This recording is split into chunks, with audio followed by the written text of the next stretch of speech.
Hello दोस्तों, आज की कहानी है मटके में मुंह। तेनालीराम की कहानी।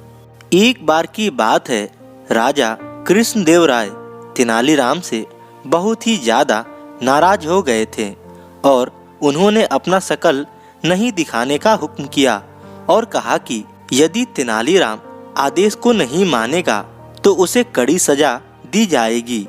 तेनालीराम ने मौके की नजाकत को देखते हुए वहां पर नहीं जाना ही सही समझा, जो कि महाराज उस समय ज्यादा ही गुस्से में थे। तेनालीराम अपने घर आ गए। फिर अगले दिन की बात है, जब महाराज राज दरबार में रहे थे तो जो लोग तेनालीराम से चिढ़ते थे उनमें से एक ने महाराज को तेनाली के प्रति भड़काया और कहने लगा कि तेनालीराम आपकी बात ही नहीं मानता। आपके द्वारा दिए गए आदेशों को मेरे महाराज आपके लाख मना करने के बाद भी वह दरबार में उपस्थित है और सभी को अपनी चटपटी बातों से हंसाकर मन बहला रहा है।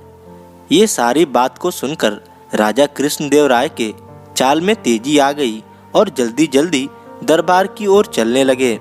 जब महाराज दरबार में पहुंचे तो उन्होंने देखा कि तेनालीराम मटके में यानी तेनालीराम ने अपने सिर पर मटका पहन रखा था और मटके में आँख की जगह थोड़ा खाली जगह था।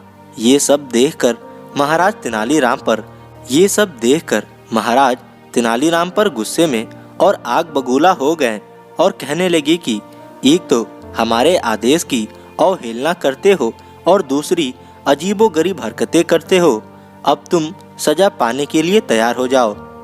सजा की बात को सुनकर दरबार के दरबारी खुश हो गए जो तेनालीराम से चिढ़ते थे।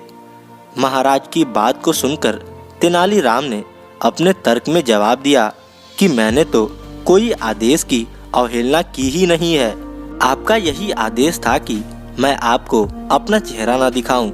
महाराज, आपको मेरा चेहरा किसी भी तरह से दिखाई दे रहा है? अगर दिखाई दे रहा तो जरूर उस कुम्हार ने मुझे फूटा हुआ मटका दे दिया है। तेनालीराम की तर्क को सुनकर महाराज कृष्णदेव राय को सब कुछ समझ में आ गया और उनका गुस्सा छू मंतर गायब हो गया और उनकी हंसी फटाक से छूट पड़ी।